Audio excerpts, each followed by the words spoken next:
Sim, não é isso? Sobre o estágio, não é isso? Já falou comigo é. que umas 9 horas mais ou menos vai precisar entrar. Então, vamos fazer o seguinte, vamos, já comecei já a gravar, vamos começar nosso aula direto e vamos ver aqui.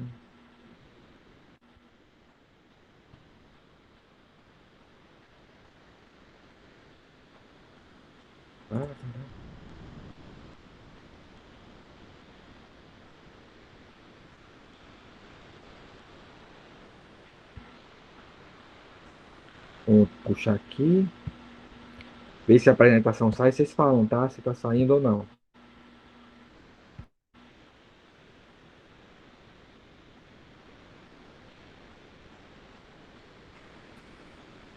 Saiu? Apareceu. Adivinha, vamos falar sobre o famoso Mia Couto. Opa, aí sim. Então, é o seguinte, esse material está em PDF, mas tá um materialzinho bonzinho, né, para vocês. Então, assim, a gente já ouviu, né, inclusive obras sobre ele, né, então aí tem a pergunta, por que esse nome Mia Couto? Esse nome do cara não se chama Mia, né? A gente vai saber um pouquinho da história dele, depois vamos estudar um pouco sobre algumas obras, algumas, sobre pegar partes dos poemas dele, algumas obras. E aí vocês também participam, tá, gente? Como a gente faz em todas as aulas, tá? Então tá, vamos lá então. Mia Couto.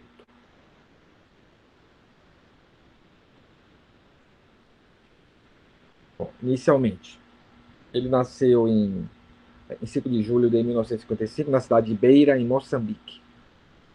É filho de uma família de imigrantes portugueses, né? Como já conversamos que muitos deles. Ah, você assim, mas por que, poxa, é africano, é de Moçambique, o cara é branco. Mas por quê? Família de imigrantes portugueses foram morar em Moçambique e ele nasceu lá, né? Então, o importante é que você nasceu. Não é de onde seus pais vieram. Você não é, por exemplo, seus pais vieram da Alemanha e você nasceu no Brasil, não é porque seus pais são alemães que você vai ser alemão. Você é brasileiro. Você pode Descendente. tentar. Hã? É descendente que fala, né? É, exatamente, você é descendente. Você é descendente. Agora, você pode conseguir sua cidadania, no caso alemã, se você é filho de alemães, ou italiano, se é filho de italianos, ou. Italiano vai até quinta geração para os homens, né? Então é bem longa. Você até pode ser até bisneto, se eu não me engano, de italiano, e você pode conseguir a cidadania italiana. Pode conseguir. Alguns Gastar uns países dão 30 essa mil. abertura. Então, aí Gastar uns 30 mil, hein? você pode ter dupla cidadania. Você é brasileiro com cidadania italiana, mas você nunca vai deixar de ser brasileiro porque você nasceu aqui, entendeu? Diga, Wilson. Aí eu falei que vai gastar uns 30 mil aí, não vai? Só- Cara, depende, viu? Não, não gasta tanto não, assim. Vai depender de como está a situação. Se os documentos que você tem, seus descendentes, não tiver enrolado, tiver as coisas fáceis na mão, você tiver toda a documentação certinho, tudo, não gasta tanto. Eu vi falar que gasta na faixa de uns 5 a 7 mil reais, mínimo, por pessoa. Depende de como tiver a situação, entendeu? Se o documento estiver enrolado, aí não vai gastar mais, claro, que a pessoa que você for dar entrada, né? Vai ter mais trabalho para tentar fazer isso para você e vai demorar mais também. Então, quanto mais rápido você puder fazer e quanto menos enrolado tiver sua documentação sua e dos seus descendentes, por exemplo, se você é filho italiano, pô, tá fácil, né? Aí não tem nem o que, não é muito complicado. Mas se você é neto ou bisneto, lá para trás, já fica um pouco mais complicado, principalmente se é bisneto. Porque tem documentações que você vai ter dificuldade em achar. Né? Então você tem que fazer a pesquisa, pegando aos parentes, vai perguntando até alguém que conheça um pouco sobre a família, vai ter que identificar talvez a cidade da Itália onde o seu bisavô saiu, né? Vai ter que buscar o nome das famílias lá num cartório lá da Itália, você vai gastar, ó, din-din, para você É, fazer. tem um amigo meu que gastou uns 30 mil também. Parece que Quem ele gastou. gastou? Um amigo meu, ele gastou, eu acho que 30 mil ou nessa faixa, assim, porque ele era bisneto de italiano. E eu sou também bisneto, a minha bisavó, ela é italiana. Então, então, veja bem, eu não sei como é que funciona. Você tem que perguntar. Existe. Existe aqui alguns advogados que mexem com cidadania, né? Cidadania italiana, cidadania portuguesa, cidadania espanhola, cidadania alemã, cidadania japonesa. Muitos mexem aqui. Então você tem que buscar uma pessoa que seja sério, que corra atrás. Agora, eu não sei como que é, porque assim, no seu caso, que você talvez você consiga por ter uma descendência, né? Acho que até quinta geração. Mas você tentou ver isso? Tentou buscar, ver os custos, ver se é viável, ver se é possível? Então, na verdade, eu nunca pensei, eu nunca quis, na verdade, assim, né? Eu nunca Cara, olha, pensei vale, nisso, né? Eu vale fiquei a pena, curioso uma viu? vez. Quero ser amigo meu, eu fiquei curioso por causa que ele falou, né? Mas eu Mas tenho vale a vontade. pena, viu? Gil, sabe por que eu digo vale a pena? Porque você não sabe o dia de amanhã. Você não sabe o seu amanhã. Vai que você tiver oportunidade para você morar na Europa. Se você tem cidadania italiana, qualquer país da comunidade europeia, você pode ir. É verdade. Você pode ir, você tem um passaporte italiano, você pode entrar. Claro que cada país você vai tirar seu documento de identidade, mas você não precisa passar por todo aquele processo, entrar no consulado, entendeu? Ter aquele todo, esperar o visto sair. Entendeu? Então, não precisa disso. Você com o passaporte italiano, você vai ter o passaporte, documento de identidade italiano, você entra lá na Itália, você entra pela Alemanha, você entra pela França, pela Espanha, por Portugal, qualquer país, apresentou o documento, porque assim, eu morei lá. Então, eles têm na parte de migrações, quando você vai entrar nesses aeroportos internacionais, as portas de entradas lá nos países europeus, tem uns aeroportos que são porta de entrada, tá, para um país europeu. Por exemplo, Madrid, você conta Barajas, que é o principal. Da Itália, você conta Fiumicino, que é o principal. Estou dando exemplo. O Charles de Gaulle, que está na França. Então, aí tem vários. Assim. Então, daí, você entrou num país, qualquer país membro da comunidade europeia, você entrou por qualquer um desses países, você entrou em Lisboa. Você entrou pelo de Lisboa, você passou por migrações, pronto. Você está na comunidade europeia. Você não precisa entrar em outro país, pegar visto para entrar, por exemplo, na França, na Itália, na Espanha, não precisa. Basta apenas você apresentar o passaporte, vai ter o carimbo ali, né? O carimbo que você entrou pela Espanha, por exemplo. Então, deixa você passar, porque você já passou pela imigração de uma das portas de entrada da Europa. Então, lá você vai encontrar duas filas. Fila para comunitários, aqueles que são cidadãos da comunidade europeia que vieram de outros países, e fila para os não comunitários, aqueles que vão precisar de visto. Visto ou, né, confirmar. Por exemplo, brasileiro não precisa de visto para entrar na Europa, mas vai ter que passar pela fila. Eles vão olhar e vão te dar o visto. Ou aqueles que não são membros da comunidade europeia, que não tem convênio, aí também, claro, eles vão precisar de visto de entrada. No caso brasileiro, não precisa de visto. Só apresentar o documento, só apresentar o passaporte, a não ser que você for trabalhar ou estudar. Tem um visto de longo prazo. Por exemplo, você ficar mais de 6 meses lá, aí você vai precisar de um visto. Você ficar mais tempo. Mas somente para turismo, você pode ficar 3 meses, depois renovar por mais 3 meses. Não tem problema. Entendeu? Então, tem duas filas separadas. Então, você entra uma e outra. Tá. É, então, se você conseguir tirar a cidadania italiana, você conseguir italiana, vai servir para você, vai servir para sua esposa, vai servir para os seus filhos, entendeu? E você não É, sabe o futuro dos seus filhos lá na frente, entendeu? Vai que tem um aventureiro, não, eu quero estudar fora, pai, não sei o que e tal. Então, lá ele pode conseguir bolsas lá para fora, né? Tem uma série de facilidades que você nem imagina. Vale a pena. Até para você entrar nos Estados Unidos também é mais fácil. Então, facilita tudo, entendeu? Facilita tudo. Então, por isso que vale a pena. Se você conseguir tirar o visto, vale a pena. tem que Vale juntar a La pena. Prata, né? Hã? Tem que juntar uma La Prata agora aí, mano. Não, mas primeiro você vai ter que ver a viabilidade, É, se consegue, né? E que é bisavó, é quanto. meio longe, né? Você tem que ver isso. Mas aí, se você tiver interesse, você já vai pensando em juntar esse dinheiro para dar entrada. Agora, Eu, dê a entrada no lugar sério, que é para não estar te enrolando aí, entendeu? Porque às eu vezes você tenho paga vontade, e os caras enrolam você, enrola, e eu nunca tira. pior. Eu tenho vontade de visitar os países aqui da América do Sul, aqui, alguns países aqui, sabe? Então, Falar o espanhol também, eu tenho vontade de. Já, então isso eu penso mais, na verdade. os países membros do Mercosul, você só precisa da identidade, você não precisa de passaporte. Só a identidade brasileira você entra. Eles entram ali, Argentina, Paraguai, né? Os São países países membros pobres, né? aqui. São países pobres, Eles sabe? te dão um permisso de entrada. que você, um papelzinho que você não pode perder aquilo. Mas com a identidade brasileira você entra, não precisa de passaporte. Se você quer entrar com passaporte, você entra também. Não é, que é um documento de identidade, o seu passaporte. Mas não é obrigatório você entrar com o passaporte, se você for visitar, entendeu? Agora, se você for morar, sim, né? Aí precisa, né, de visto, né? Se você for morar, para trabalhar, estudar, você vai precisar. Mas se não, é somente identidade, sua identidade normal, essa identidade que você tem, você entra. Eu Sem acho problema. legal a cultura lá. Literatura, cultura. Vale a pena, gente. Então vamos lá um pouquinho. Vamos falar sobre o Miyako. Eu vou passar aqui. Saiu? Então tá. É, Seu pai, Fernando Couto, natural do Rio Tinto do Porto, em Portugal, como sua profissão jornalista e poético. Mia Couto publicou seus primeiros poemas no jornal Notícia da Beira com 14 anos. Ó, com 14 anos o cara já publicava, hein? Poemas. Em 1972 deixou a Beira e foi para Lourenço Marques para estudar medicina. Lourenço Marques, eu já falei para vocês, é o nome antigo da capital de Moçambique, que se chama Maputo. Antes se chamava Lourenço Marques. Agora chama-se Maputo. Entendeu? Tem cidades que às vezes mudaram o nome. Aqui no Brasil também tem cidades que mudaram o nome. Minha cidade natal, por exemplo, nasci mudou de nome. Ela no começo se chamava Santarém, depois mudou para Ituberá, mudou de nome. Algumas cidades brasileiras mudaram de nome, né? Então, isso é normal, não é? Se mudar de nome, não há nenhum problema.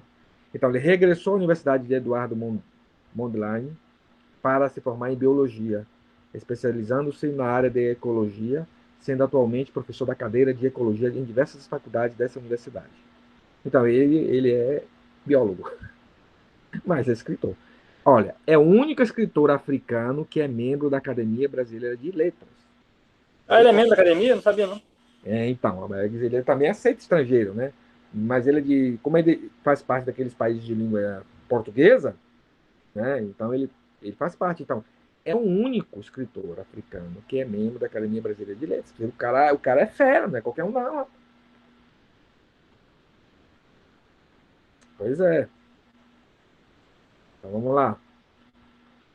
Então, aqui está Moçambique, Beira, onde ele nasceu, Quelimane, aqui está Maputo, a capital, ó, de Moçambique, que é o final, já na divisa já com outros países aqui.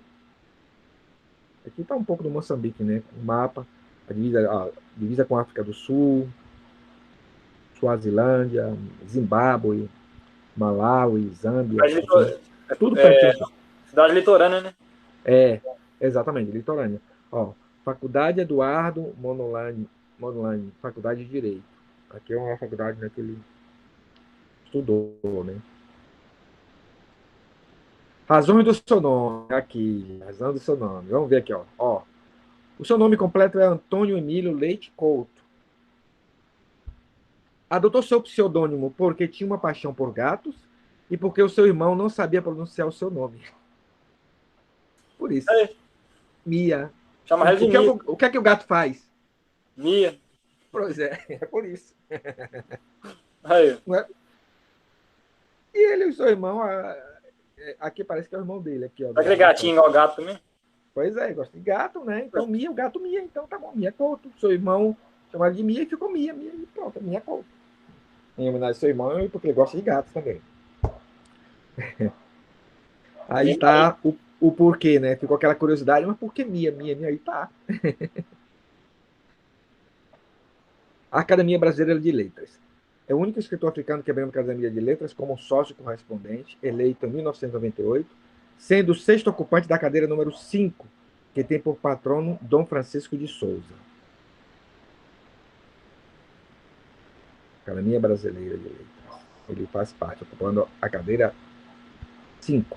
Ele Aqui no foi o Rio de sexto Janeiro? ocupante. Quer dizer, antes dele, eram 5 pessoas dessa cadeira.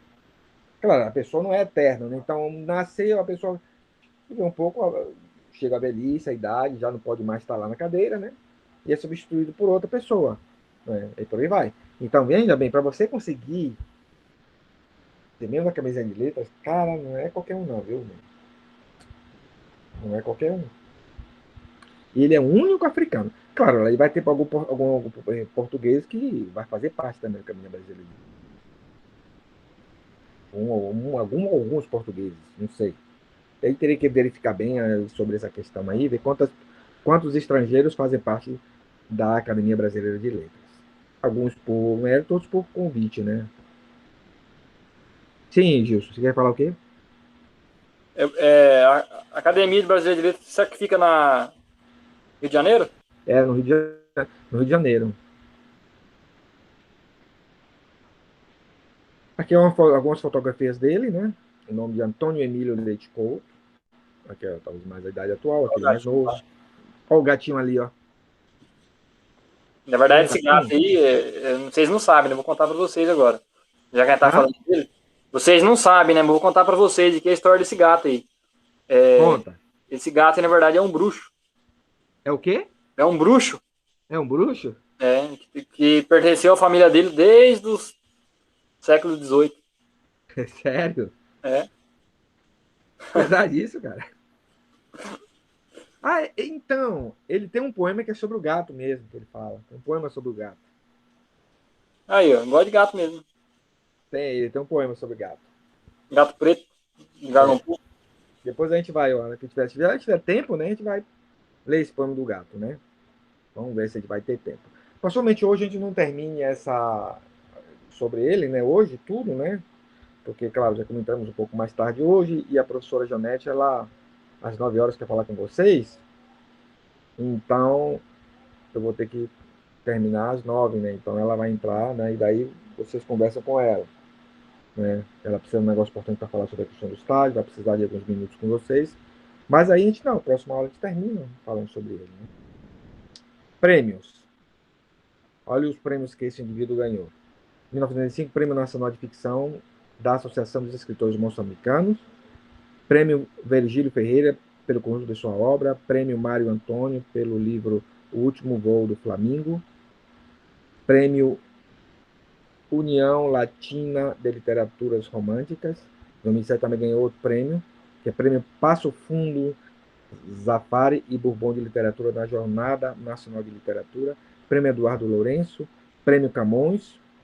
Olha, ganhou 2013, parece que ganhou 2010, 2011, 2012 também, né? É isso aí que eu acho que é isso aqui, ou só ganhou em 2013, eu não sei. Esses 10 aqui, eu não sei o que é isso. Esse é alguma citação. Eu acho que é alguma citação. Dá uma prata boa, sim. E prêmio aqui, 2014, da Neustadt International Prize of Literature. É um órgão lá, acho que é alemão, não sei. Biografia dele. Aí tá. Terra Sonâmbula, esse é conhecido, esse dele, né? Cronicando, aí o Fio das Miçangas, o Rio Chamado Tempo, uma casa chamada Terra. O Gato Escuro, ó. Esse do gato, ó. Olha, livros aqui foram lançados no Brasil, esses livros, tá? Esse, o Gato Escuro tem uma poesia sobre. Tem uma sobre esse do gato. Na próxima aula a gente fala sobre o gato. Tradutor de Chuvas, Contos do Nascer da Terra, Mar Me Quer. Então, aqui algumas obras, né? Professor, Hum, é, o Miyakoto, ele é um autor também que ele é muito lido no ensino fundamental, ensino médio. é, Tem bastante texto dele nos livros didáticos e tal. Ele tem esse lado, então, da literatura dele mais voltado ao juvenil, infanto juvenil ou não? então, eu creio que sim, porque os próprios livros, né, A vem capa trazendo também é? isso. Por exemplo, o gato escuro, né? Você vê a história do gato aí, tem a ver com isso, né? Literatura infantil vê muito coisa. Então, não só isso, né? Literatura infantil, né? Também, né? Infanto juvenil, mas muitas frases dele você vê em algumas obras, né? Alguns livros, eles colocam aí as frases em os textos. Ele é bem lido, porque eu acho que tipo, por exemplo, a diferença de José Craveirinha, que nós falamos semana passada, que são textos mais, digamos, elaborados, né? E mais africanizados, com termos e expressões netamente africanos, de idiomas usados em Moçambique, sobretudo na região de Maputo, né? Então, são textos mais complexos, né? Nós analisamos quem estava, foi a Milena e a Ana Clara, né? Ana, você lembra, né, Ana? Hein, Ana? Sim, Você lembra sim. dos textos, né? É, dos poemas bem, Dos poemas bem dele, né? Do tensos. Craveirinha, né? Isso. A Milena lembra também, né, Milena? Mas Mas lembra, né? Tá lá no. Quem não assistiu, você não assistiu a aula passada, né? Depois você assiste lá o coisa, a gente falando, analisando os textos. São mais completos. O Minha Couto, é como você falou, né? Você vê na literatura infantil juvenil, é muito comum ter os textos dele. Parece que ele tem essa coisa para dar. Tem gente que é assim, igual um professor, por exemplo. Tem professores que é mais voltado a ensino superior. Tem professores que é mais voltado a ensino fundamental, a ensino médio. Outros mais a fundamental 2, outros fundamental 1. Então, tem pessoas que gostam mais de lidar com os pequenininhos ali, né? Então, ama aquilo, fazer aquilo, não quer fazer outra coisa. Outros, ele pode até ir para um ensino fundamental 2, né? Por necessidade, né? Financeiro, mas não é, digamos, a praia dele. Eu, por exemplo, me identifico melhor com o ensino superior. Eu posso até também dar um ensino médio, que o ensino médio às vezes é mais. Eu agora estou com o professor também do Estado também, estou dando aula no ensino médio, e peguei duas turmas do ensino fundamental 2, né? Um do oitavo e um do sexto ano. Tô, sexto ano estou tendo aquela tipo assim, aquela dificuldade em tentar passar, né? Quer dizer, começou também agora, depois a gente vai pegando, peguei o bonde andando, daqui a pouco a gente vai se adaptando. A gente tem que se adaptar, né? É bom que a gente conhece esse lado, aprende um pouco. Eu nunca fui professor de ensino fundamental, eu sempre sei superior e ensino médio, que eu dei aula também, ensino médio, em filosofia do ensino médio. Então, cara, a gente tem mais aproximação. Então, não tem o hábito. Mas, tipo assim, a gente tem que aprender também a lidar com todo mundo para a gente ter uma ideia, uma noção de tudo, né? Então, mas tem mais professores que é mais voltado nessa área. E dentro do ensino superior, tem uns que é mais voltado à graduação, outros mais voltado à pós-graduação. E dentro do superior também tem outra área que é pesquisa. Que o professor, ele é mais pesquisador do que docente, entendeu? Ele é mais de estar escrevendo ali, escrevendo artigo, livros, fazendo pesquisas e tal. É mais dessa área mais árida, assim, do curso, né? Mais do que docente. Ele é professor, só que é professor pesquisador. Ele dá aula também.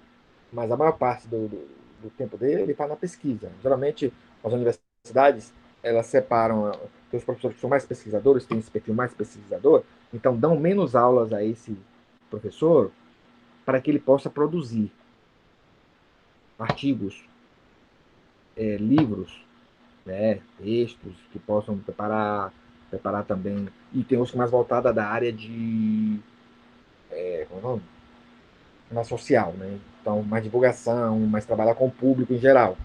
Né? Então tem tudo isso aí, tem esse perfil. Quer dizer, a gente vai dizer que um professor sabe mais que um outro por causa disso? Não. São perfis diferentes.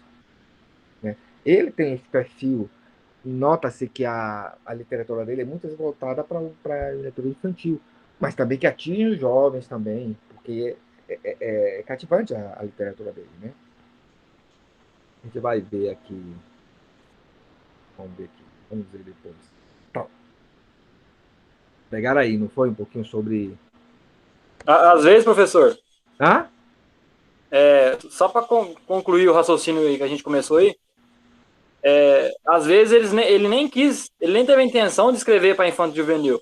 Às É, vezes, né, às vezes ele escreve com uma linguagem mais simples, né? Não que seja uma linguagem mais ruim, mas uma linguagem mais simples, mais fácil de entender, mesmo que trate de temas mais complexos, mas a forma que ele passa aquele texto é uma linguagem mais menos erudição, né? Uma sim, linguagem menos rebuscada, aí acaba que ele torna, sem ele querer às vezes, um autor que é usado no ensino médio, em fundamental, né, na verdade. Tipo, exatamente. igual o Dalton Trevisan lá. O Dalton Trevisan, se você for ver a maioria da literatura dele, não é para criança, para adolescente, porque ele é até meio pornográfico, né? Um pouco, assim, pra É, minha interpretação. E ele é passado no ensino médio, no ensino fundamental, alguns textos dele.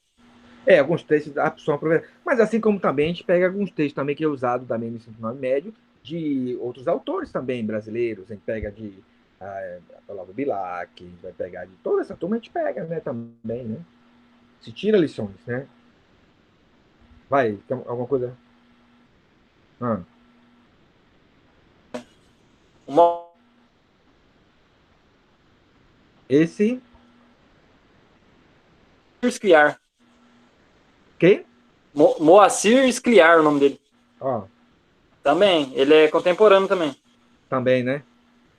Olha aí, tá vendo? Tem essa pegada que nós tá falando, hein?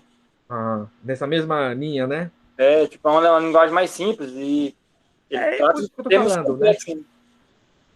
Lembra que estudamos ano passado sobre literatura brasileira? Tipo de personagem e tal, e como cada um escrevia, né? Você nota-se os poemas e como cada um trabalhava. Uns eram muito constantes na poesia, aquela quadra, tudo, né? Padrão. Outros já não, quer dizer, poucos na realidade não seguiam a estrutura poética, né? Era mais tinha uma certa liberdade também dependendo do período da literatura. O período literário também tem muito a ver com isso e o autor tem uma certa liberdade na poesia em não deixar ela, digamos assim, sair do tradicionalismo, né? E ser mais inovador, ser mais liberal na questão da como estruturar a poesia. Né? Então, temos, de acordo com os autores também, tem essa característica e essa liberdade de fazê-lo, né?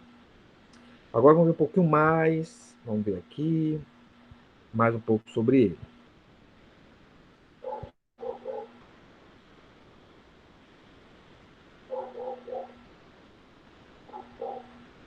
Vou pegar outro material aqui, que eu peguei para vocês.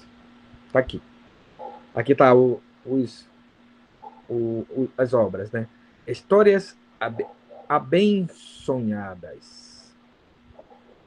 Olha, bem interessante esse título, Histórias. Qual a diferença de histórias e história?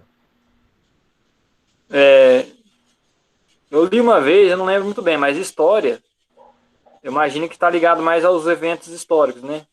Ao estudo dos fenômenos históricos, né? Que, a gente vai estudar história mesmo. História, eu acho que com S, assim, ela tá voltada mais às aquelas histórias contadas oralmente, uma coisa que você vai Mais contar, ficção, né? mais ficção, né? É, Eu acho que mais ou imagina. menos por aí. É. É exatamente por aí. Então, por isso que alguns colocam a questão de. Na realidade, assim, o nome história, ele é derivado do nome story do inglês, né? E o história que nós temos, que é history, do inglês, vamos comparar os dois, o inglês faz essa divisão. Na realidade, o nome história no Brasil não é muito utilizado. Geralmente usa história com H, né? Para tudo, né? Normalmente. Mas existe essa diferençazinha que faz justamente que histórias está relacionada com história para questão ficção, aquilo que não é ficção, aquilo que não é, digamos, real, que não... e história com H, como falou, do fatos históricos, aquilo que realmente aconteceu. Então, um é verdadeiro, um é real e outro é ficção. Então, tudo que é história com H é real. E tudo com história é história, no caso sem H com E, é considerado ficção, é não real, né? Uma invenção. É por isso que algumas pessoas, às vezes, as pessoas, por exemplo, na questão bíblica, as pessoas que não acreditam na Bíblia, por exemplo, muitas pessoas, às vezes colocam, em vez de colocar histórias bíblicas com H, colocam histórias, justamente porque dizendo que aquilo ali não é real, não, entendeu? Mas aí é uma coisa, não, falando do lado como historiador, no caso que eu também sou historiador, está errado, porque o historiador, na realidade, hoje em dia, a história se considera tudo quanto é documento, até fatos não só escritos, mas até a tradição oral também serve como documento histórico. Então, por exemplo, a da Bíblia, na história dos hebreus, o povo hebreu, a maior fonte de informação do povo hebreu está na Bíblia, né? O Antigo Testamento, como é conhecido. Então, aquilo ali é uma fonte histórica. Então, não pode dizer que aquilo seja uma história com E. Porque, historicamente falando, a história aceita aquilo como fonte histórica, porque você vai encontrar sobre os hebreus em outras formas muito pouco, quase nada. Você vai encontrar, mas no caso do Antigo Testamento, você vai encontrar fontes, né, ali, narrativas completas e tal. E, inclusive, até a própria arqueologia tem descoberto coisas que ali, né? Então, agora esses contos, por exemplo, A Bela Adormecida, Chapeuzinho Vermelho, né? Tudo isso aí, Lobo Mar e tal, essas coisas, isso aí é história, por quê? Então, aí é pura ficção, não existe nada daquilo. Né? Então, outro dele, Terra Sonâmbula, né? O Último Voo do Flamingo, tá? O Flamingo, A Raiz do Orvalho e outros poemas, Contos do Nascer da Terra, que aqui tem outro nome, Jesusa, Fio do Miçanga, né? Venenos de Deus, remédios do diabo. Aqui tem uma... É bem polêmico nesse aspecto. Vamos lá, então. Justamente falando um pouquinho, voltando um pouco sobre a pequena biografia, né? Que nasceu em 1965 na Beira, Moçambique, é biólogo, jornalista e autor de mais de 30 livros, entre prosa e poesia. Seu romance Terra Sonâmbula é considerado um dos 10 melhores livros africanos do século XX. Quer dizer, 10 livros africanos mais importantes do século XX, esse livro dele é um dos 10. Então está bem colocado. Recebeu uma série de prêmios literários. Em 2013 foi vencedor do Prêmio Camões. Recentemente, recente, né? Faz o quê? 8 anos isso. O mais prestigioso da língua portuguesa. O Prêmio Camões, em 2013 ele é vencedor. É membro correspondente da Academia Brasileira de Letras. Então, o cara é muito bom. Agora eu quero dizer sua escrita. A escrita de Miyakoto é a particular e igualmente importante. A escrita de Miyakoto passa pela criação do neologismo como a bem sonhar. Sonhar bem. Esse neologismo aí, como vimos aquele livro ali, ó. Histórias abençonhadas. Então, usa esse neologismo. Optar pelo uso do gerúndio para fazer prolongar a ação e, a partir dos adjetivos, constrói verbos como longear.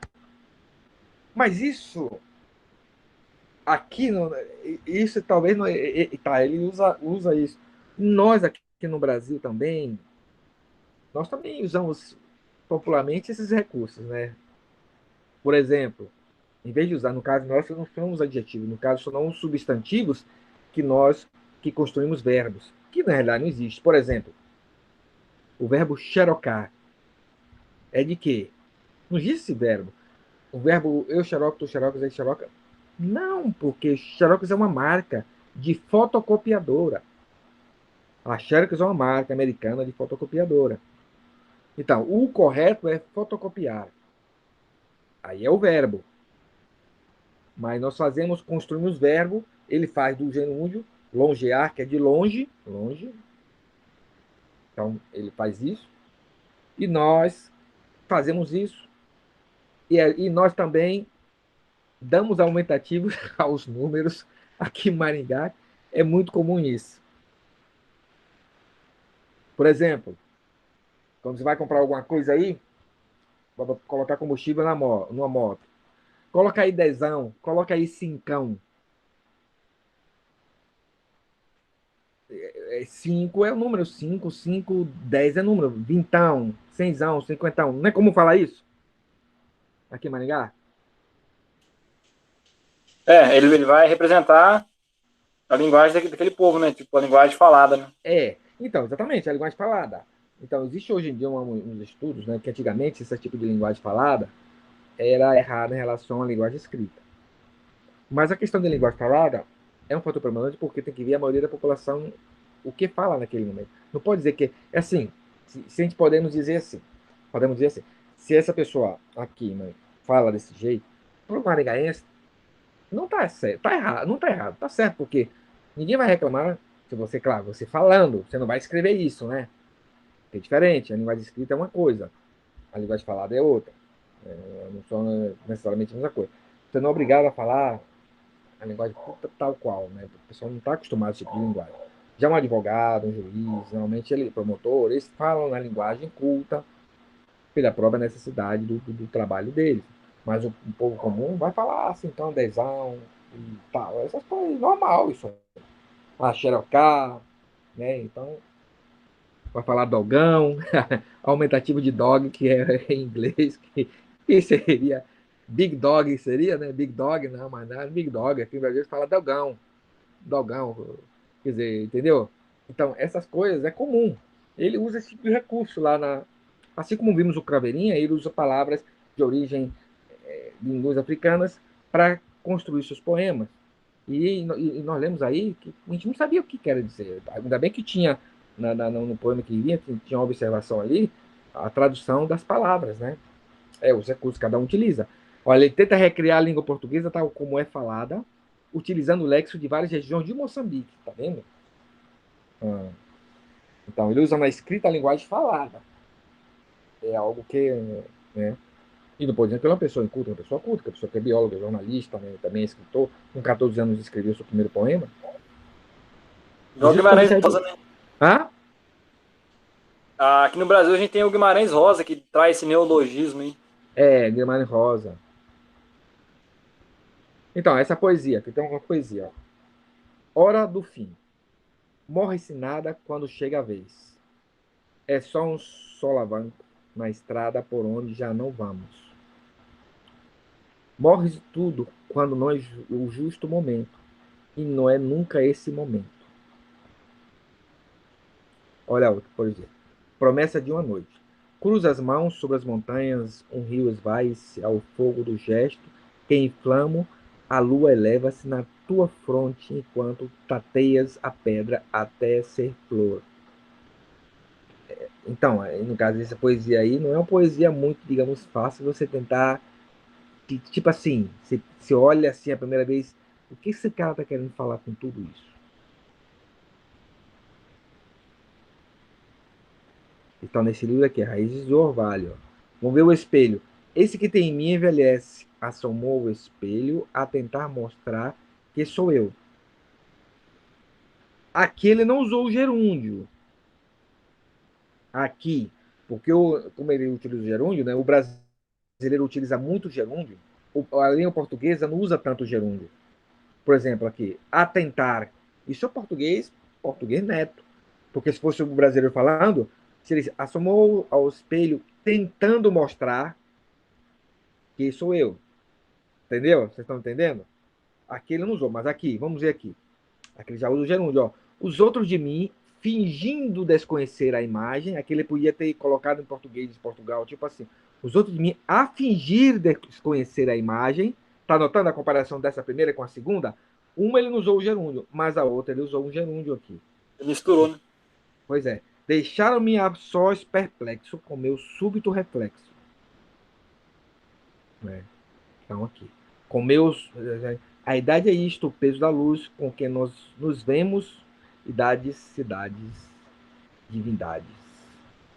Então, essa poesia aí não é. As poesias não são, digamos assim, uma linguagem tão simples, né? Não é aquelas palavras como do Craveirinha, mas você vê que você tem que pensar um pouquinho para entender o que esse cara está querendo falar com tudo isso aí, com essa poesia. São bonitas, mas exige um pouco de esforço para a gente tentar traduzir isso aí. Você sentiu alguma dificuldade nesses três poemas, poesias aí? Um pouco, sim. É Hã? uma senti um pouco, é uma estética mais elaborada, né? Não é? Bem elaborada? É. Hum. Aparentemente simples, né? Não tem palavras muito difíceis, mas ela é muito. A construção é bem elaborada. Não é subjetivo, que eu ia falar, outra palavra. Subjetivo é toda poesia, né? Mas é outra Uhum. palavra que surgiu. Pois é. Ainda mais você, né? Se você gosta de poesia, você sabe, você tem mais experiência do que a gente nesse aspecto aí. Então, nota-se essa diferença aí, né? É. Ó, nos anos 80, Mia estreou-se nos contos com voz anoitecidas. Seguiram-se Cada Homem é uma Raça, de 1990, ou Histórias bem Sonhadas, em 1994, entre outros. Aqui diz contos, noites anoitecidas. Assim. O que mais dói na miséria é a ignorância que ela tem de si mesma. Confrontados com a ausência de tudo, os homens abstêm-se do sonho, desarmando-se do desejo de serem outros. Existe no nada essa ilusão de plenitude que faz parar a vida e anoitecer as vozes. Esse contos aqui, no caso aqui, essa frase, não está complicada de ser traduzir. Você entendeu o que está querendo dizer. Essas daqui, sim. Pois é. Mas esse conto, não. Olha o próximo. Eu, eu somos tristes. Opa, não seria nós somos tristes? Porque eu somos tristes. Vamos tentar ver tudo aqui. Não me engano, digo bem. Ou talvez nós sou triste? Ó, ó como ele faz o jogo aqui. Ó, ele fala que eu somos tristes e aqui, ou talvez nós sou triste. É, vai pegando meu raciocínio. Porque dentro de mim não sou sozinho. Olha aí, porque ele colocou o eu aqui, Verdade. o eu, e depois colocou o verbo e o complemento. No caso. Fragmentação do eu. Hã? Fragmentação do eu, né? Do eu, exato. E no caso aqui, nós somos. Por que ele colocou esse um no singular mais no sentido plural e outro no plural no sentido singular? Porque ele fala, porque dentro de mim eu não sou sozinho, sou muitos. E esses todos disputam minha única vida. Vamos tendo nossas mortes. Mas parto foi só um o problema. Por isso, quando conto a minha história, me misturo, mulato, não das raças, mas de existência. Do livro Senhor Doutor Liconis. Veio aí o jogo de palavras que ele faz aí. Bacana. Claro, se você analisar gramaticamente essa primeira frase e essa segunda aqui, eu somos tristes e nós sou triste, tá, é contra errado, né, amigo? Nada a ver. Mas aí, isso aí é proposital, como vimos, porque aí vem a explicação, o porquê disso aí. Porque o sentido aqui não é mostrar algo gramaticamente correto, mas mostrar a situação do conto. O que ele está querendo dizer com isso? É. Literatura, né? Literatura permite, sim. Que? É porque é texto literário, né? E permite, né, esses recursos. Exatamente. Isso, exatamente. Permite esses recursos. Não é tão importante você estar. Claro, tem aqueles autores que sempre vão escrever todo rebuscado, culto e tal, né? Então, vai ter aqueles que sempre entram dentro do quadrado. Mas há outros que não. Romances. Em 1992, estreou-se com Terra Sonâmbula, que lhe valeu o Prêmio Nacional de Ficção da Associação dos Escritores Moçambicanos em 1995. Seguiu-se A Varanda do Frangipane, entre outros. O livro Terra Sonâmbula foi escrito em 1992 por Mia Couto, um renomado autor de Moçambique. Esse livro traz para nós um português diferente, cheio de toques regionalistas desse país lusófono e de raízes africanas. Em toda a obra, a linguagem chama a atenção do leitor, seja pelos termos comuns a Moçambique, seja pelos neologismos e criações poéticas do autor. Então, ele também daí faz o mesmo que Craveirinha fez. E agora, então, agora o que está fazendo? Toque regionalismo, palavras, ó. Um português diferente. O que quer dizer isso? Não é o português tradicional. Não é. É diferente, por quê? Por causa desses toques regionalistas, né? E das raízes africanas que estão ali presentes nesse livro, no que ele escreveu ali. Tá? Então, ele trata isso aí. Então, claro, isso aí é uma valorização à sua terra, nesse aspecto. Moçambique não é, apesar de ser uma colônia portuguesa, não são dos portugueses, são dos moçambicanos. Os moçambicanos falam português como língua do colonizador, mas tem também suas línguas e seus costumes regionais que ele trata de colocar. Olha aí, desconsigo de dormir. Filho da mãe desse Kinzu. Aqui parece mais um mineiro falando, né? Filho da mãe.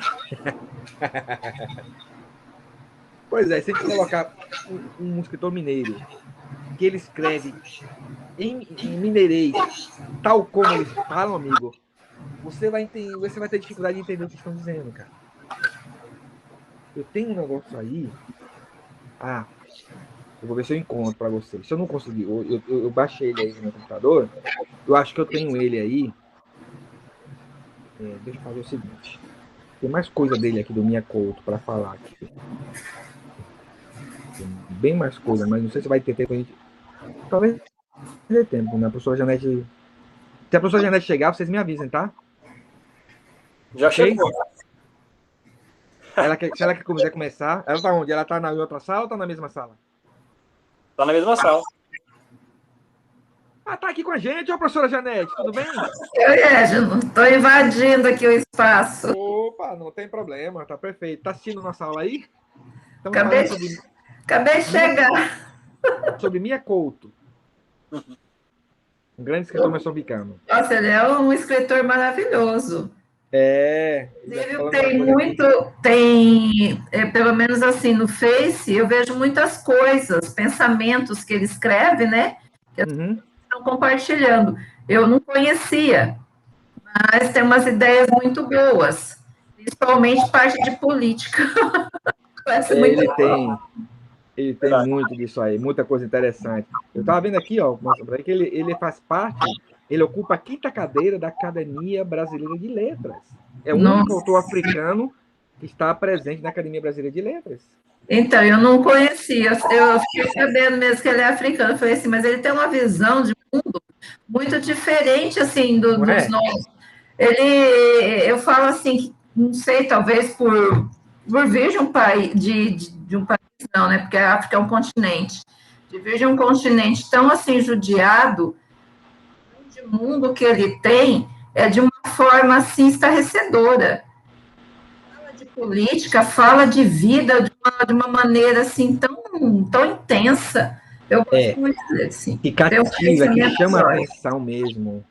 É, muito interessante esse escritor, né? A gente vê. E ele tá na moda, viu? Porque no Face só fala dele. Então, pois é, o cara é muito bom, o Miyakoto, né? Ele é muito bom. Então, hoje começamos com ele, vamos ver se na próxima semana também trabalhamos mais algumas coisas, alguns poemas dele, e muita coisa interessante dele, até pelo nome, né? Aí por exemplo, eu só falei, por que Miyakoto? Por que Miyakoto? Aí vimos aqui porque justamente por duas coisas, porque ele gosta de gato. O que é que o gato faz? Miau. O gato mia, né? E o irmão dele não sabia pronunciar o nome dele, então chamava de Mia. Aí ficou Miyakoto. E ele adotou esse pseudônimo Mia por causa do... Aí apareceu uma foto dele com um gato. Aí acho que eu tenho aqui. Não, em outro slide eu mostro para ele. Deixa eu ver, tá aqui. Aí, deixa eu ver. Eu vou mostrar aqui, professor, um pouquinho. Deixa eu baixar aqui o outro. Eu baixei esse aqui, sabe? Ó, deixa eu mostrar aqui. Aqui está, ó. Porque ele Miyakoto aqui está com o irmão dele, ó. Então, eu não conheci. Ele está na moda. Agora é o ranking dos escritores. Ele está na moda mesmo. Olha ele aqui com o gato dele aí, ó. O Gilson até contou uma curiosidade sobre o gato aí. Conta aí, Gilson. Hein, Gilson? O Gilson tem gato? Você tem gato, Gilson? Não, ele contou sobre o gato do Miyakoto. Ele contou uma curiosidade sobre o gato aí.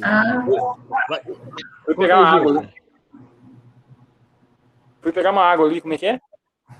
Sobre a curiosidade do gato do Miyakoto. Que o gato dele é um bruxo. Um bruxo. Reza a lenda, né? Que tá na família desde 1700 e pouco.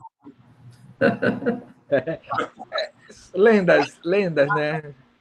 É assim mesmo. É verdade. É a mesma coisa, por exemplo, existe. Vocês sabem por que. Mas isso não é lenda, isso é verdade mesmo. Você sabe por que os ingleses dirigem para o lado direito?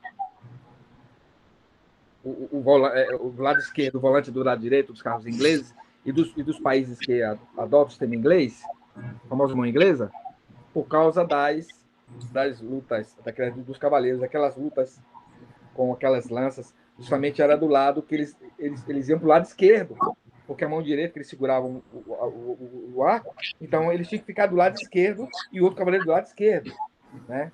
Para guerrear, porque tinha um escudo que defendia de um lado com a mão esquerda, mas o com a direita que eles tratavam de... E eles tinham uma linha no meio, né? Mas eles cruzavam do lado esquerdo, porque senão do lado direito não tinha como guerrear de um lado direito. Né? Não tinha, então eles ficavam do lado esquerdo. Essa era a ideia. Um vinha pela esquerda, outro ia pela esquerda. Já a adoção do lado pela direita, pela esquerda, dirigir pela esquerda, não dirigir pela direita, como nós dirigimos, e o volante na esquerda, já foi por questão de Napoleão, porque Napoleão era canhoto.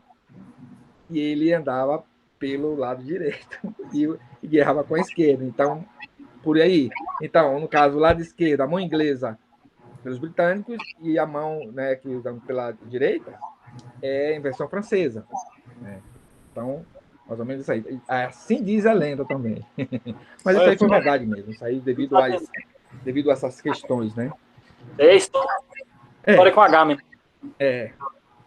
Ó, professor, então, eu vou deixar a senhora cuidar com os nossos queridos alunos aí, e aí na próxima aula eu continuo, né, com eles. E eu comecei com eles, até o Gilson não estava, a Milena e a Ana estavam conversando. Eu tenho um amigo que ele é um ex-aluno meu, que ele ele é moçambicano, mora em Moçambique. E eu quero ver se eu consigo para ele ter uma live com a gente nessa aula, para ele falar um pouco sobre a questão do contexto de Moçambique, a questão da literatura africana, a questão dos autores lá e tal, né? Coisas que a gente não sabe que ele pode passar para a gente, uma reunião.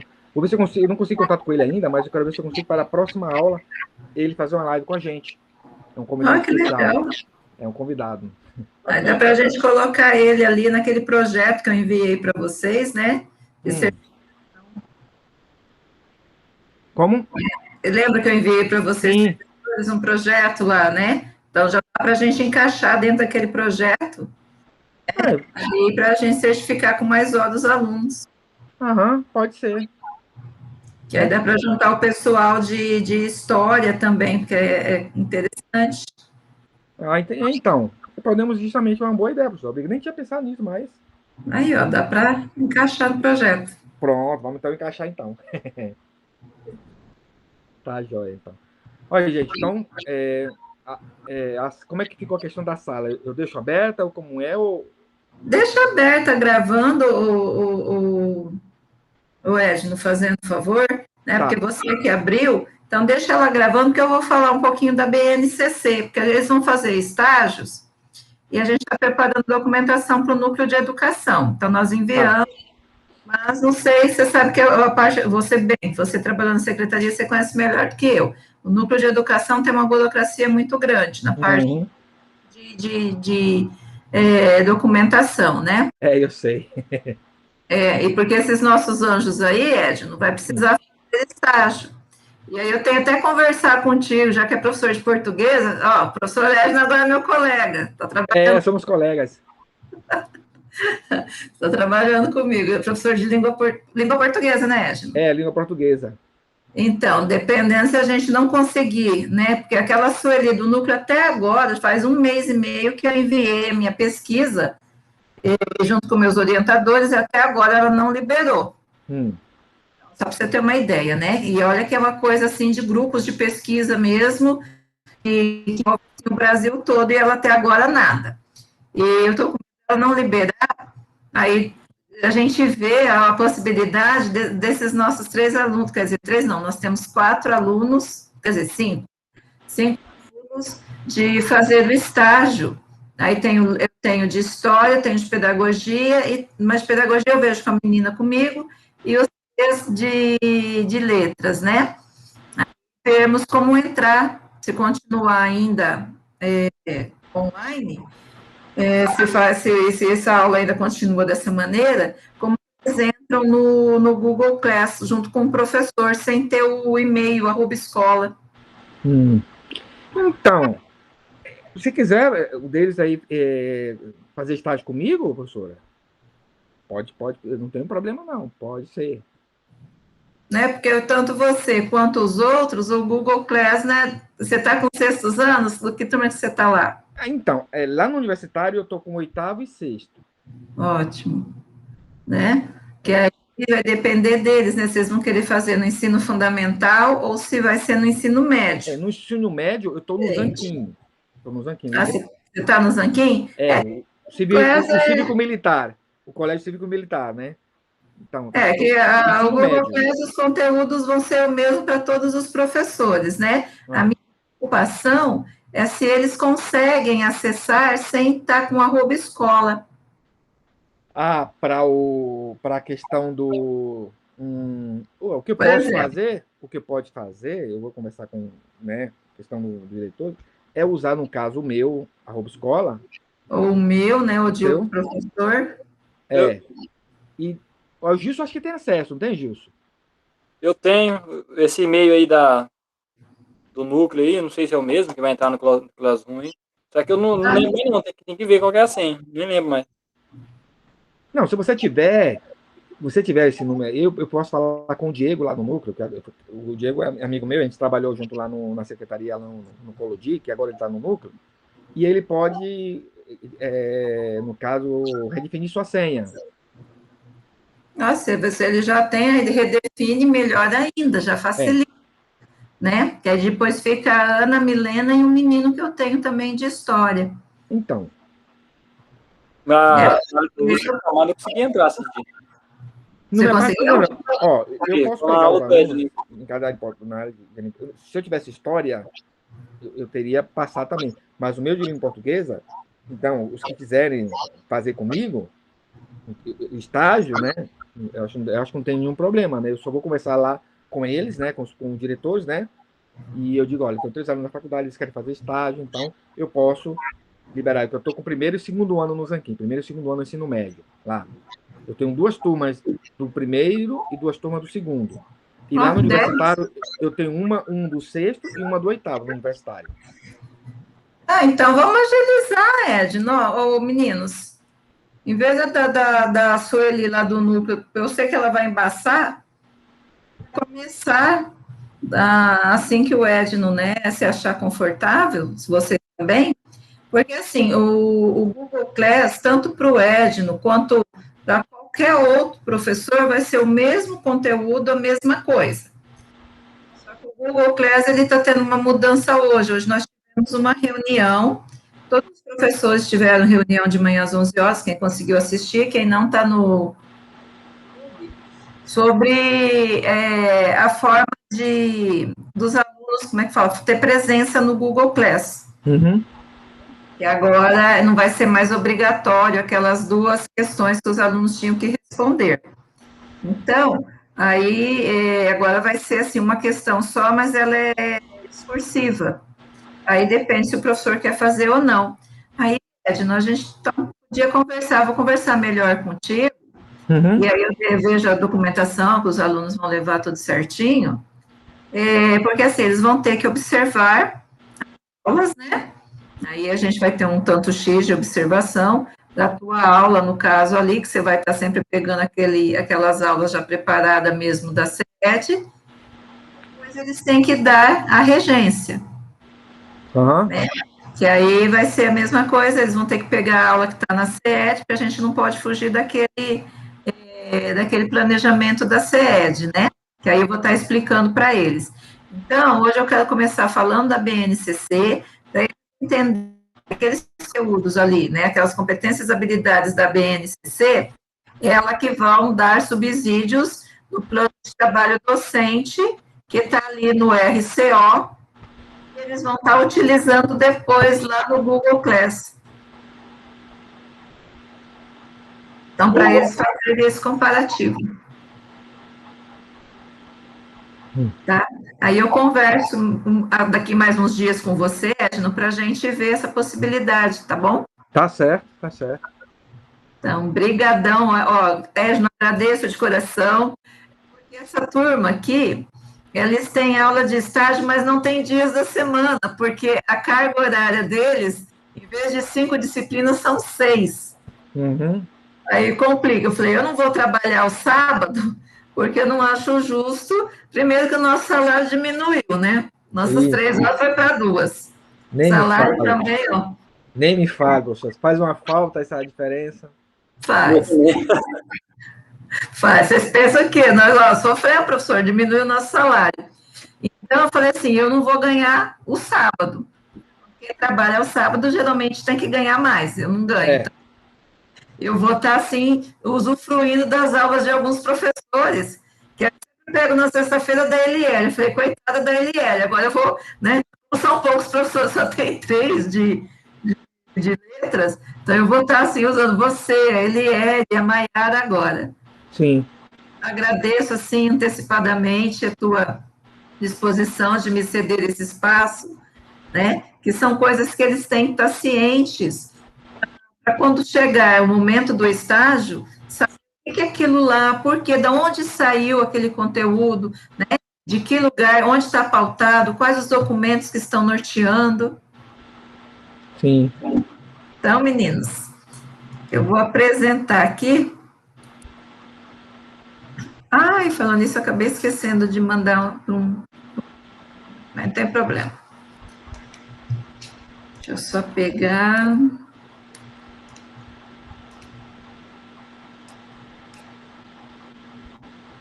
Tá. O primeiro documento que nós vamos conhecer, porque vocês, enquanto professores que vão fazer o estágio, se Deus quiser, a partir não da semana que vem, mas da outra, a gente já iniciar, nós temos que entender que quando vocês forem pegar o conteúdo, né, seja o professor Edno ou com outro professor depois, dependendo aí, né, se der certo a gente vê com ele, porque os conteúdos vão ser o mesmo para todos os professores, então não vai ter mudança. E a gente tem que saber, assim, de onde sai aquele conteúdo, de que lugar que eu vou observar aquilo. Então, a primeira coisa que fez uma certa revolução, os conteúdos que vocês estão fazendo, foi primeiro das diretrizes curriculares que vocês fizeram uma resenha para mim, lembra? Então, vocês viram no currículo, nas diretrizes curriculares, os eixos da língua portuguesa. Desenha, aí eu mandei para vocês um PowerPoint do que era o conteúdo que vocês desenharam para mim. Depois, a partir do ano de 2017, começa-se a estudar, aí entra governo, sai governo, aquele rolo todo, começa-se a estudar uma base nacional, ou seja, eles querem fazer que o Brasil tenha os mesmos conteúdos. Só que a base, ela tem que olhar a regionalidade, que cada lugar vai ser explicado esse conteúdo de uma maneira diferente. Por exemplo, se eu for para uma região quilombola, as crianças elas vão sair para trabalhar. Se eu for para a região também que é uma escola do MST, as crianças vão ter um jeito diferente de aula, né, que não é igual ao nosso, porque lá tem a cultura que eles têm que preservar, tem também a colheita que eles vão ter que fazer, então são épocas diferentes, apesar de estar vendo conteúdo iguais, eles têm rotinas diferentes de aprendizagem e também de conteúdo. A base iniciou, então, em 2017, foi revisada várias e várias vezes, e nós chegamos na última versão dela, né, que foi revisada em 2018 e depois 2020. Então, a gente tem, assim, alguns tópicos que vamos explorar, que é a apresentação, a organização da BNCC, vamos ver uma visãozinha, então, geral da língua portuguesa, 4 eixos de integração da prática de linguagem, que esses 4 eixos que vão embasar todos os conteúdos que, no caso, o professor Edno trabalha, né, assim como ele, os outros professores também, que está embasando esse trabalho remoto que a CED, né, Secretaria do Estado da Educação, ele fornece aos professores que vocês vão estar, assim, por dentro desses conteúdos. Aí, depois eu vou passar o currículo priorizado, né, na próxima aula, para vocês entenderem assim, opa, eu tenho uma sequência de conteúdo que vai ser explicado. E também eu quero ver se eu consigo o livro para vocês, que aí eu mando o livro também que está sendo utilizado pelos alunos, para vocês terem acesso e já observar, né, os conteúdos, como é o trabalho, e relacionar com o que a CED está postando de slides em relação àqueles conteúdos que os professores estão trabalhando, tá? Quando eu falo da BNCC, ela vai ter as aprendizagens essenciais que vão ser desenvolvidas ao longo da educação básica. Então, isso daí a gente fala por áreas de conhecimento. Ela é uma referência nacional e obrigatória para os currículos, apesar de não trazer os conteúdos que serão trabalhados. E ela tem, assim, uma visão de formação humana integral para uma sociedade justa, democrática e inclusiva. Só que a gente não vê muito isso nela, não. Ela coloca, assim, uma formação de habilidades e competências, voltando àquele antigo PCN, né, os parâmetros curriculares nacionais, que a visão, assim, de você se adaptar ao mundo, não uma pessoa crítica, sabe, de exigir os seus direitos e deveres, mas dá a sensação de uma pessoa, assim, conformista com a situação, e não é isso que a gente quer formar nos alunos, principalmente professores. A BNCC ele tem que estar embasado em vários documentos. Então, primeiro, a Constituição, que é a Carta Magna de um país, que lá a gente tem os conteúdos, assim, mínimos, né, da educação básica comum. A LDB, que a gente sabe que ela traz todo o embasamento da educação, de como tem que ser em cada ciclo, cada nível, ela coloca ali como tem que ser oferecida essa educação por nível de ente federativo, né, estadual, municipal. Então, ela vai trazer como que o professor deve trabalhar, quais são as regras ali. E nós temos as diretrizes curriculares nacionais, que é de 2013.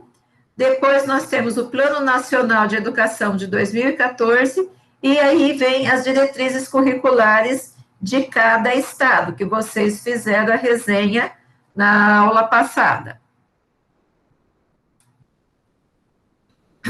Então, nós tivemos um processo de elaboração que diz ser feita pelos professores.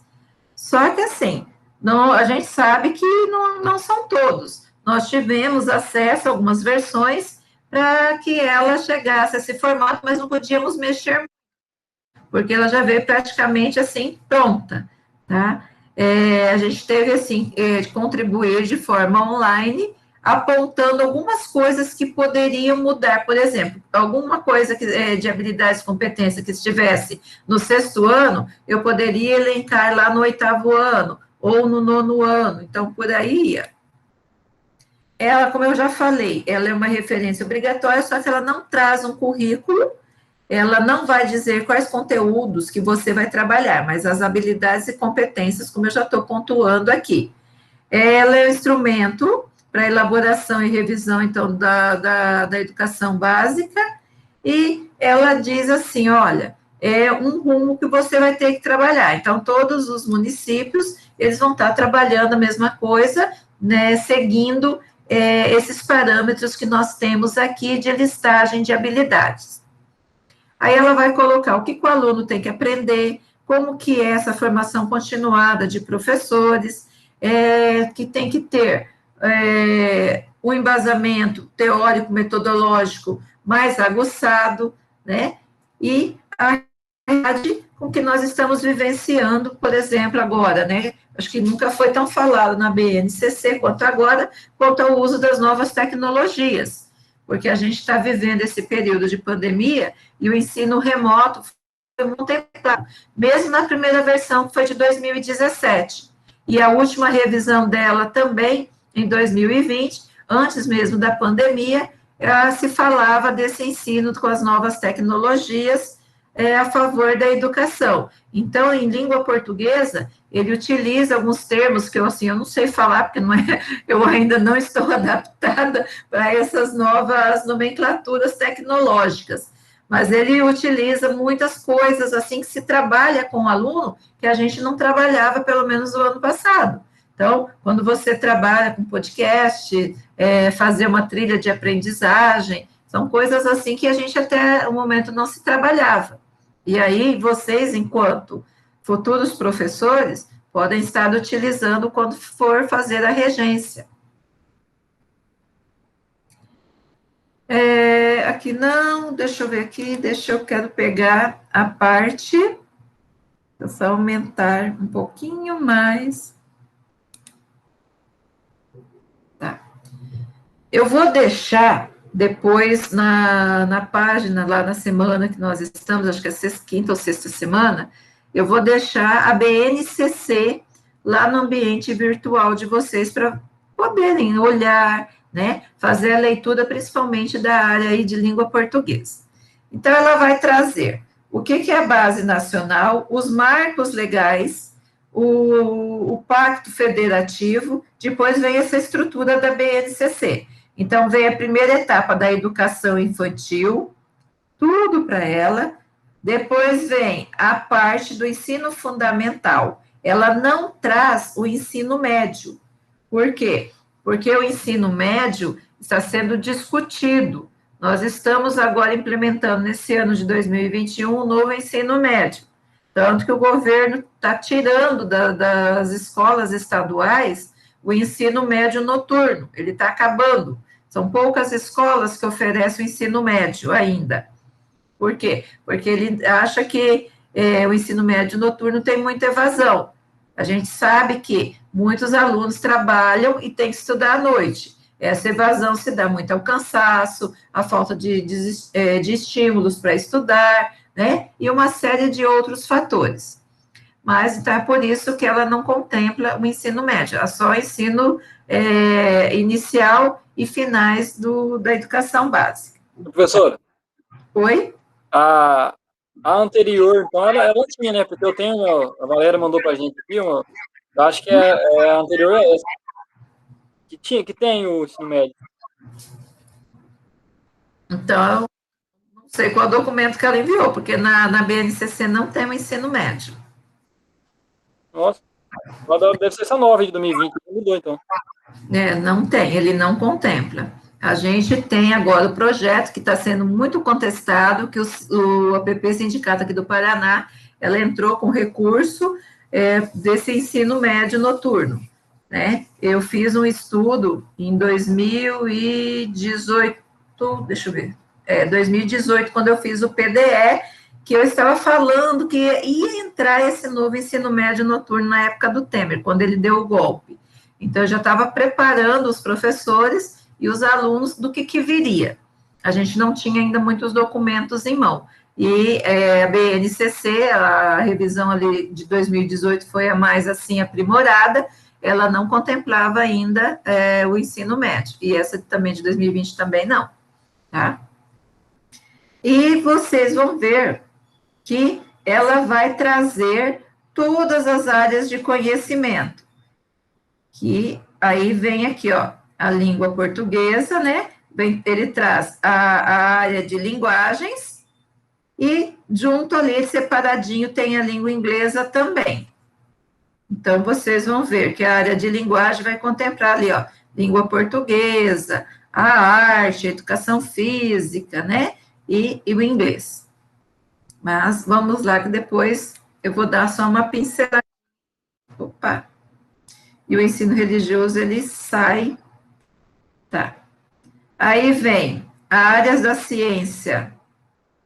Eita, quando você quer que ele fique grande, não fica, né?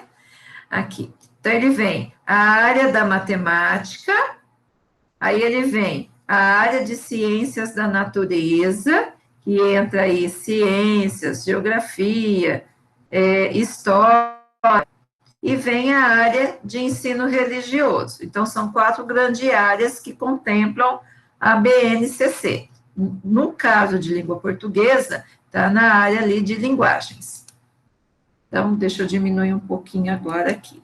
Tá, ó. Então, 4 grandes áreas. Então, a área da linguagem, ela vai contemplar a língua portuguesa, a arte, a educação física e língua inglesa. Por que isso? Porque a BNCC, se a gente fosse ver a fundo, ela trabalharia projetos e não conteúdos separados.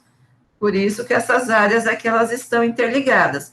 Muitas vezes, quando vocês chegarem a ver algumas habilidades e competências, vocês vão ver que está parecido também com arte e educação física, que são as mesmas.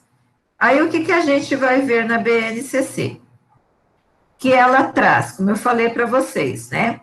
As competências gerais, que eu já contei lá, acho que a Valéria também trabalhou com vocês. Eu dei uma palestra também para vocês com o Edno. Deixa eu ver aqui que alguém escreveu alguma coisinha. É que eu não tenho a visão aqui de vocês.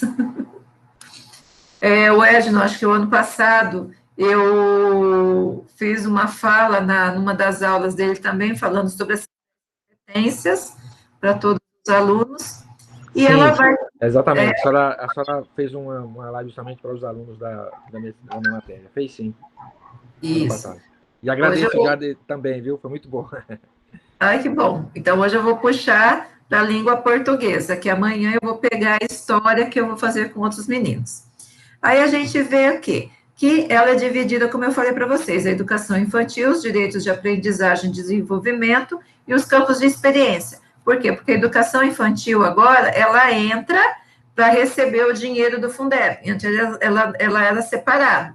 Então, na BNCC, todo o dinheiro, todas as verbas que vêm para a educação vai também para a educação infantil, por isso ela é incluída aqui no documento. E no ensino fundamental, nós vamos ver as áreas do conhecimento, que eu falei para vocês que são essas 4 áreas, as competências que a gente vai ver agora, componente curricular e as competências específicas desse componente. Na BNCC, nós vamos ter umas letras e uns números, que a gente fala assim, meu Deus do céu, o que que é isso? Tá? Deixa eu só diminuir um pouquinho aqui o zoom.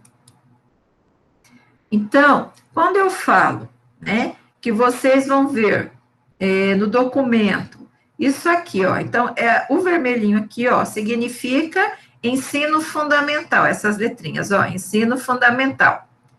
É a etapa do que é, tá? Então, ensino fundamental. Esses números aqui, o primeiro par de números indica o ano, ó, 6º ou 7º ano, e se refere à habilidade, no caso que a gente está vendo aqui, a área da linguagem, língua portuguesa, né? O bloco dos anos como segue. Então, aqui, ó, do 6º ao 7º ano, língua portuguesa e arte. Então, ó, se eu coloco 6 ao 9º, 6 ao 9º ano. Se eu coloco o 1 e o 5, né, do 1º ao 5º ano. Então, aqui do 6º e 7º anos. Tá, ó, igual nós estamos vendo. Esse outro aqui, ele indica o componente curricular. No caso, esse, que a gente pensa que fosse ensino fundamental, ele é educação física. Então, se fosse língua portuguesa, era o L e o P aqui. Então, aqui a gente está vendo de educação física. E o 1 é habilidade. Qual é porque a gente vai ter uma sequência de numeração. Então, o 01 está colocando uma habilidade que vai ser desenvolvida quando dar aquele determinado conteúdo, tá? Eu vou explicar melhor. Se você olhar lá na BNCC, nas páginas 134 a 189, ela vai colocar os objetivos que a gente vai ter da língua portuguesa. E da página 65 a 85, ela vai trazer os objetivos também, mas com as seções. Então, o objetivo, situar a língua portuguesa como um dos componentes da linguagem, apresentar as diretrizes. Aí, os objetivos gerais. Apresentar objetivos de língua portuguesa no ensino fundamental, anos finais, práticas de linguagem, objetos, conhecimentos e habilidades. Aí, nas sessões, a gente vai ver assim, lembra que eu pedi para vocês fazerem a resenha? Que vocês fizeram ali as práticas de linguagem, oralidade, leitura, né? E escrita, que lá estava nas diretrizes. Aqui já vai entrar produção de texto e análise linguística semiótica. Então, a gente faz a retomada dos eixos das práticas de linguagem, oralidade, leitura, produção de texto, análise linguística e semiótica, apresentação dos eixos de ensino de língua portuguesa para cada ano escolar, e as habilidades que tem que ser desenvolvida. Esse componente de língua portuguesa, ela vai dialogar com os documentos que eu já mostrei ali no início, né, com a LDB, a Constituição, e busca atualizá-las em relação às pesquisas recentes da área e às transformações da prática de linguagem ocorridas nesse século, devido em grande parte ao desenvolvimento das tecnologias digitais da informação e comunicação, que agora a gente chama de TEDIC. Antigamente eram as TICs, agora é TEDICs. Como que a gente faz isso? Então, deixa eu diminuir o zoom aqui um pouquinho. Trabalha essas novas tecnologias. Ela vai assumir a centralidade do texto, comunidade de trabalho e a perspectiva enunciativa discursiva na abordagem, de forma a sempre relacionar os textos a seus contextos de produção e o desenvolvimento de habilidade ao uso significativo da linguagem em atividades de leitura, escuta, e deve ser escrita, e produção de texto em várias mídias e semioses. Ou seja, eu vou utilizar diversidades textuais, às vezes trabalhando um determinado tema. Então, vamos supor que, se eu vou trabalhar o gênero carta, tá? Eu vou ter a carta tradicional, carta ao leitor, carta do consumidor. Então, tem vários tipos de carta numa visão multidisciplinar. Isso mesmo aí, Gilson, apesar que eu não consegui ler muito o que você escreveu ali, que está até... Interdisciplinar, né? Isso. Ela fala bastante da interdisciplina também, né? Misturar... Sim. Por que isso? Porque várias habilidades que eu vou estar mostrando para vocês aqui, ela vai estar junto com outras disciplinas, por exemplo, com a arte, com a educação física, como eu mostrei ali para vocês, porque elas estão no mesmo bloco, né, de habilidades e conhecimentos aqui, que é o mesmo eixo que a gente está trabalhando. Então, quando a gente fala assim, trabalhar esse desenvolvimento de habilidades ao uso significativo da linguagem, eu vou estar apresentando depois para vocês, quando a gente trabalhar a fábula, né, na aula de literatura infanto-juvenil, eu vou estar trabalhando com vocês como eu trabalhei a fábula nessa visão aqui da BNCC, tá? Então, eu vou relacionar o texto aos diversos contextos de produção, trabalhando com crianças com deficiência intelectual. Mas vamos lá continuar. Então, a gente vai de uma outra maneira. Aí, como eu coloquei para vocês, as práticas de linguagem, ela vai ter 4 eixos de integração, que aí é a oralidade, a leitura e a escuta, produção de textos e análise linguística semiótica, tá? Então, para a gente já estar ciente que agora, todo o material que vocês vão estar trabalhando com os alunos, eles vão estar interligados nesses 4 eixos aqui das práticas de linguagem. Então, de que maneira a gente vai fazer isso? Eu vou apresentar depois, na próxima aula, o currículo priorizado, que a gente vai estar utilizando para trabalhar com os alunos durante esse ano, e vou estar mostrando para vocês também como que esse currículo priorizado está lá no Google Class, que os alunos estão utilizando e os professores estão trabalhando com aqueles conteúdos, com aquelas aulas prontas que o professor pode mexer. Então, o foco aqui é para o pensamento... Ah, não, isso aqui é de história, reflexivo, mas a língua portuguesa também. É que eu pensei que o menino ia ver hoje, deixa eu pular isso daqui. Tá, é que eu ia ter um aluno de história, mas ele ia fazer uma atividade lá, ia demorar muito. Então, falei, deixa eu pular para cá. Então, vamos ver aqui o eixo de escrita no 6º ano, que aí o Edno que trabalha mais com essa molecadinha de 6º ano. Eu trabalho com 6º ano, mas eu trabalho na arte. Por isso que arte e língua portuguesa, elas são muito próximas, tá? Então, vamos supor que você vai trabalhar o eixo escrita, práticas de produção de textos verbais, verbos visuais e multimodais de diversos gêneros. Aí a gente tem, na BNCC, isso aqui, ó, as unidades temáticas, que é o conteúdo, né, o conteúdo geralzão, e depois a gente vai ter os objetos de conhecimento, que são aquelas distribuições desse conteúdo, sub-ramos dele, e as habilidades que seriam assim, o que eu quero que o aluno faça com aquilo. Então, por exemplo, na unidade temática, estratégias durante a produção de texto, eu vou trabalhar os objetos de conhecimento, por exemplo, carta, e-mail e post, posso trabalhar o relato pessoal, notícia, procedimentos linguístico, gramatical e ortográficos, e procedimentos estilísticos e enunciativos, tá? Se eu trabalhar a carta, né, por exemplo, aí eu vou entrar aqui, ó, lembra aqueles numerozinhos, aquelas letras que eu falei para vocês? Ó, no ensino fundamental, 6º, língua portuguesa e habilidade 20. O que é essa habilidade 20? É produzir cartas, e-mail, post para redes sociais ou blogs em situações, interlocuções mais ou menos formais, refletindo sobre o endereçamento do texto e as escolhas linguísticas adequadas à interlocução proposta. Olha que bacana, né? Se eu trabalhar, por exemplo, o gênero notícia, aí, ó, eu vou estar utilizando no ensino fundamental, sexto ano, né? Só que eu vou estar trabalhando com a habilidade 22.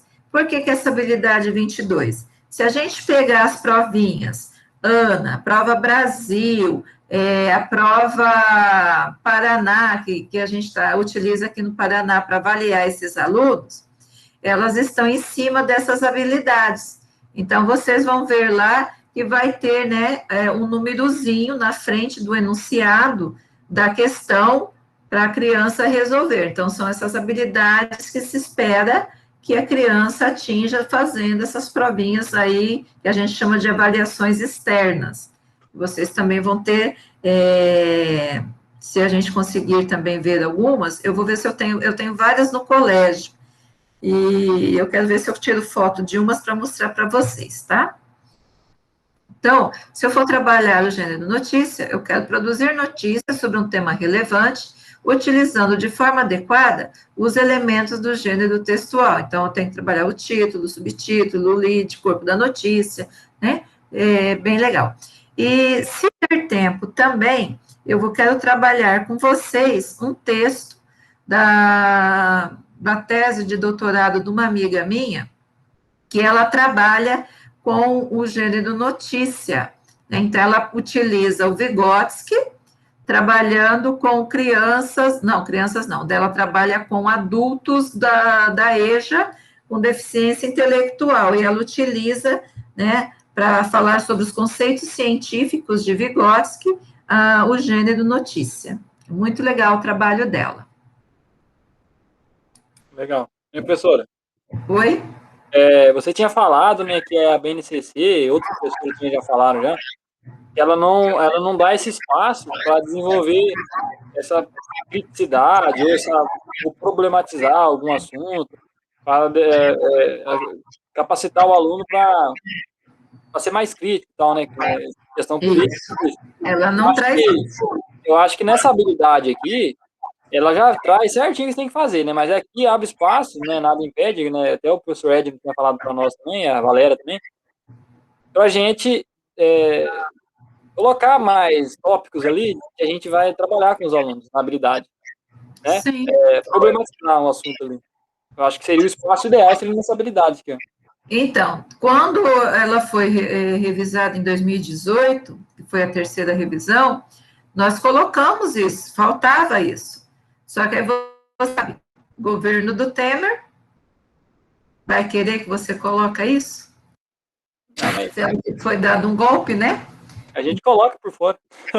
A gente faz, por isso que a gente faz a criticidade. Então, de que maneira, se você for trabalhar o gênero notícia, como é que você pode fazer? Você pode trazer uma reportagem que instigue o aluno, né, a ser crítico, a questionar muitas coisas. Só a argumentação também, né? Você não vai trazer uma notícia, se você for querer que ele compare, você vai trazer notícias de outros jornais ou de revistas ali, né? Discurso diferente. Isso, com discursos diferentes, que esse aluno, sim, aí ele vai se apropriar do tema com visões diferentes, de autores diferentes, está escrevendo aquilo, né, e assim ele vai ter uma criticidade muito maior. Então, a gente, como fala, dribla a censura de maneiras diferentes. Tá? O válido da BNCC, do meu ponto de vista, olhando também como professora e como pedagoga, é que quando ele coloca essas aqui, dá um norte maior para o professor, principalmente os professores mais jovens, né, que ainda não tem aquela prática pedagógica. Então, quando eu falo assim, olha que legal, por exemplo, se eu pegar aqui, ó, estratégias, né, antes da produção de texto, aí, com a ajuda do professor, o texto será produzido considerando a situação comunicativa. Então, por que eu quero saber? Quem que eu vou escrever, para quem que eu vou escrever, a finalidade, né, escrever para quê, né, aonde que esse texto vai circular, qual é o portador do texto, a linguagem, a organização. Então, ele vai te dando norte, ó, você vai ter que estar trabalhando isso aqui. Então, facilita a visão do todo, na minha opinião. Eu tinha achado isso também, eu até comentei com os professores sobre isso. ela facilita bastante, principalmente para os alunos, os professores jovens. Né? Sim, porque assim, eu falo assim, por mais vocês estão estudando muita coisa, então a gente, enquanto professores, nós queremos uma formação integral de vocês. A gente vai trazer textos complementares, nós vamos trabalhar com livro, vamos trabalhar uma série de coisas que relacionado à teoria. Só que essa teoria, ela tem que se refletir na prática. E a prática, nos casos aqui, eu tenho que estar mostrando, sem ser a professora, assim, da área mesmo de língua portuguesa, no caso. Mas eu gosto de estudar algumas coisas, eu estou tentando, né, trabalhar junto com o pessoal de pesquisa de língua portuguesa da UEM, por causa do doutorado, então eu me interessei, falei, eu vou assumir esse estágio, apesar que eu não sabia que eu ia assumir 3 turmas diferentes ao mesmo tempo, mas eu tento, na medida do possível, assim, tentar encaminhar o que é a visão do professor. Tá? Mas para vocês chegarem numa sala e não saber do que se trata, complica. Então, tem que saber primeiro do que se trata, qual documento que vocês estão mexendo, para saber por que aquele conteúdo vai ser trabalhado dessa forma. Vocês podem até criticar depois, mas tendo embasamento, né, teórico, que a gente está vendo primeiro. Tá bom? E aí, ele traz, como eu falei, então, se eu vou fazer, quais estratégias que eu vou utilizar antes, quais as estratégias durante e quais as estratégias depois da produção do texto. E quando eu fiz o meu trabalho de doutorado, eu trabalhei muito as estratégias. Aí, por que isso? Porque eu estava lidando com crianças com deficiência intelectual que elas não conseguem compreender uma mensagem do texto, seja ela da fábula. Então, vamos pegar a moral da fábula, elas não conseguiam compreender, e eu vi que, muitas vezes, elas não conseguem entender a imagem, né, que é do texto, ou, como eu trabalhei um livro com eles, eles não conseguiam compreender certas partes do livro, a mensagem não chega para essas crianças. Aí elas ficam dentro da sala, copiando o que o professor está mandando, às vezes enchendo o saco do professor, mas não desenvolve esse processo cognitivo, né? Não consegue desenvolver com ela os conceitos científicos que são trabalhados, né, dentro da sala de aula, com os conteúdos aqui que nós estamos contemplando. Né? Aí ele traz muitas coisas interessantes de habilidades. Olha, então, se eu for trabalhar no campo jornalístico, midiático, como que eu vou fazer essa produção de texto? Aí, eu posso trabalhar, então, né, no caso aqui, ó, do 6º ao 9º ano, habilidade 8, que é revisar, editar o texto produzido, né, se foi uma notícia, uma reportagem, uma resenha, um artigo de opinião, dentre outros, tendo em vista sua adequação ao contexto de produção, à mídia em questão, características do gênero, aspectos relativos à textualidade, a relação entre as diferentes semioses, a formação e o uso adequado de ferramentas de edição de texto, se eu vou colocar áudio, vídeo, né, dependendo do caso, e adequação à norma culta. É bem interessante isso. Eu vou estar mostrando mais detalhes mesmo de como a gente trabalha depois, quando eu apresentar a minha tese para vocês. Que essas crianças com deficiência intelectual que eu trabalhei do 6º ao 9º ano, elas utilizaram também, fizeram uso da tecnologia para trabalhar a produção de texto. Então, elas tinham que fazer um jogo, né, que a gente joga o dadinho e vai andando as casinhas, mas no computador. Então, elas fizeram o desenho lá uma trilha que a galinha, que a personagem do livro ia seguir, e mostrando como, escrevendo em algumas, como a gente fala, em algumas casinhas do jogo, as partes de ordenações. Então, por exemplo, avance 3 casas, joga o dado de novo, né? Volte 2 casas. Então, eles estavam fazendo isso utilizando a parte, assim, que a gente diz da mídia mesmo, né? Usando fotos, vídeos, essas coisas. Então, tudo que está na BNCC, vocês vão ver que vai ter sempre esses numerozinhos para que turma que se está colocando essas habilidades. Então, ó, ensino fundamental, do 6º ao 9º ano, língua portuguesa, habilidade 6. E por aí a gente vai fazendo. Aí a referência da 3ª versão que eu vou deixar com vocês. Opa, não quero salvar aqui não. Que eu vou deixar lá no ambiente virtual, então, de estágio, para vocês utilizarem, até para ter mesmo, né? Porque é muito interessante você guardar esse material para pesquisa, porque dependendo de concurso, provavelmente vai cair muita coisa dela. Se você for fazer o concurso um dia na área, se a gente conseguir tirar o posto do governo no ano de 2022 para ter o concurso público novamente. E a gente está precisando de professores. Tanto que o Edno está aí de prova que na escola que eu e ele estamos trabalhando, nós estamos precisando de professores. E falta esse profissional no mercado. Pior. Né? Então, pessoal, hoje foi só uma pinceladinha na BNCC. Na próxima semana, eu tento ver se eu consigo pegar a aula de uma outra professora para a gente falar um pouquinho, então, do currículo priorizado. Tá bom? Beleza, professor. Ô, Edno, olha, agradeço de coração, tá, o espaço aí que você me cedeu, desculpa, mas eu vou estar pegando de vez em quando, entrando assim, pedindo as aulas, tá bom? Professor, então não, foi ótimo, valeu aí, deu para a gente aprender um pouquinho mais sobre isso aí. Obrigada, tá, gente? Não, precisando sempre, ó, conte conosco, tá? Tá, joia, obrigada mesmo. Valeu, Tchau. boa noite, professor. Boa noite, Tchau, boa noite. Tchau. Boa noite.